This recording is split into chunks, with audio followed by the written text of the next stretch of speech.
Bismillahirrahmanirrahim. Assalamualaikum warahmatullahi wabarakatuh.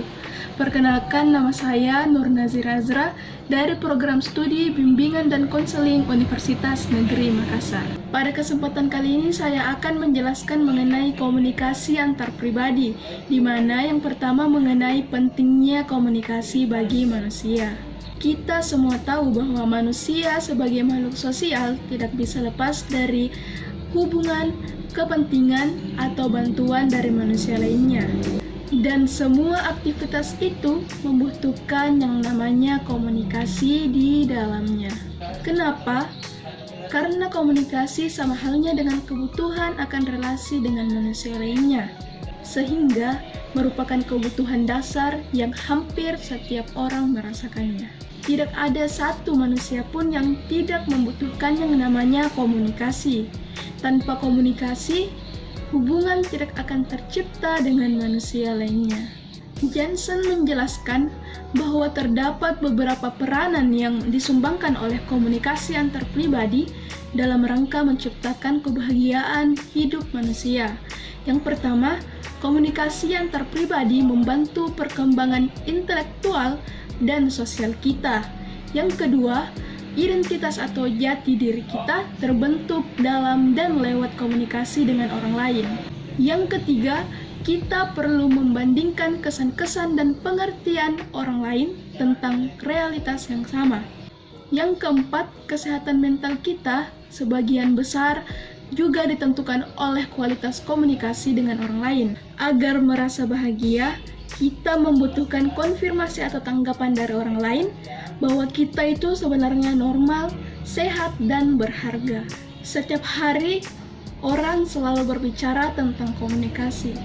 Sebenarnya, apa sih itu komunikasi? Kata komunikasi berasal dari bahasa Latin yaitu communicare, yang berarti berpartisipasi atau memberitahukan. Komunikasi merupakan tingkah laku satu orang atau lebih yang terkait dengan proses mengirim dan menerima pesan. Terus gimana sih proses komunikasi itu?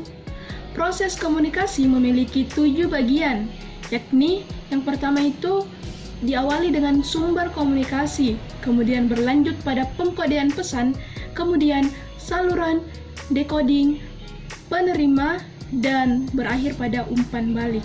Kemudian arah komunikasi sendiri mengalir secara vertikal atau horizontal. Dimensi vertikal dapat dibagi lebih lanjut menjadi ke arah bawah dan ke atas. Nah, selanjutnya apa sih itu komunikasi satu dan dua arah? Komunikasi satu arah yaitu komunikasi di mana pengirim tidak memiliki kesempatan untuk mengetahui bagaimana penerima telah mengkodifikasikan pesannya.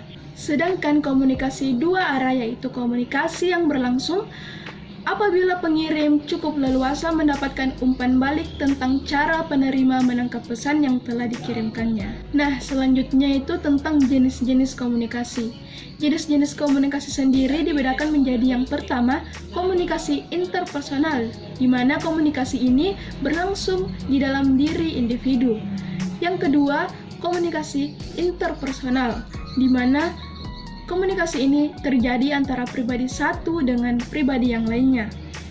Yang ketiga, komunikasi kelompok, di mana komunikasi ini berlangsung antara kelompok dengan kelompok, antara kelompok dengan individu, dan antara individu dengan kelompok. Dan yang terakhir, yang keempat adalah komunikasi massa. Komunikasi ini merupakan komunikasi yang berlangsung antara individu atau kelompok dengan khalayak ramai. Kemudian ada juga jenis-jenis komunikasi berdasarkan media penyaluran, di mana yang pertama itu komunikasi verbal, yang kedua komunikasi nonverbal, yang ketiga komunikasi tertulis, dan yang keempat komunikasi lisan. Adapun tahap hubungan antar pribadi yang pertama adalah tahap perkenalan, yang kedua tahap persahabatan, yang ketiga tahap keakraban, yang keempat hubungan suami istri, yang kelima hubungan orang tua dan anak, dan yang terakhir adalah hubungan persaudaraan. Materi selanjutnya mengenai konflik dalam hubungan antar pribadi. Pada umumnya masyarakat memandang bahwa konflik sebagai keadaan yang buruk dan harus dihindarkan. Konflik dipandang sebagai faktor yang akan merusak hubungan, maka harus dicegah. Jika kita mengelolanya secara konstruktif, konflik justru dapat memberikan manfaat positif bagi diri kita maupun bagi hubungan kita dengan orang lain. Adapun manfaat positif dari konflik yang pertama adalah menjadikan kita sadar bahwa ada persoalan yang harus diselesaikan. Yang kedua, menyadarkan dan mendorong kita untuk melakukan perubahan dari dalam diri. Yang ketiga, konflik menjadikan hidup lebih menarik. Yang keempat, perbedaan pendapat membawa tercapainya keputusan bersama. Yang kelima, konflik menghilangkan ketegangan yang sering kita alami dan juga mempererat hubungan satu sama lain. Ada beberapa gaya yang menjadi strategi mengatasi konflik.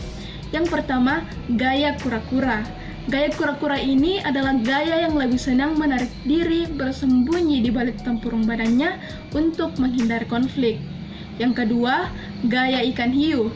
Gaya ikan hiu ini adalah gaya yang sering menaklukkan lawan dengan memaksanya menerima solusi yang ia sodorkan. Gaya yang ketiga adalah gaya kancil. Gaya kancil ini sifatnya sangat mengutamakan hubungan dan kurang mementingkan tujuan-tujuan pribadinya. Yang keempat adalah gaya rubah. Gaya rubah ini adalah senang mencari kompromi dan mementingkan kepentingan bersama. Yang kelima atau yang terakhir adalah gaya burung hantu. Gaya burung hantu ini adalah baginya konflik harus dicari pemecahannya dan pemecahan itu harus sejalan dengan tujuan pribadi. Demikian penyampaian materi dari saya. Kurang dan lebihnya mohon dimaafkan. Wassalamualaikum warahmatullahi wabarakatuh.